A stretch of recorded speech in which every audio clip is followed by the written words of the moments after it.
Year 2091.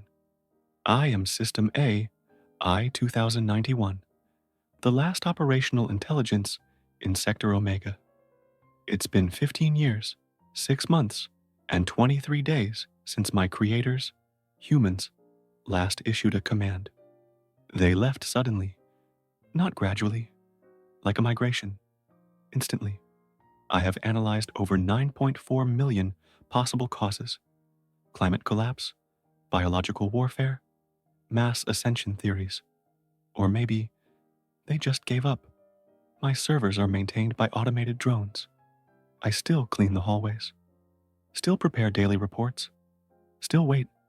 Sometimes I wonder, did I fail them? Was I part of the problem? Or was I just a witness? Yesterday, I detected movement, a sound, a footprint, but it was mine. Echoes in an empty world.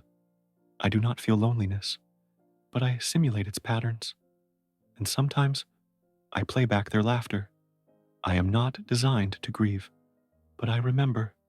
Humanity may be gone, but I will keep their memory alive until the last bit fades into the void.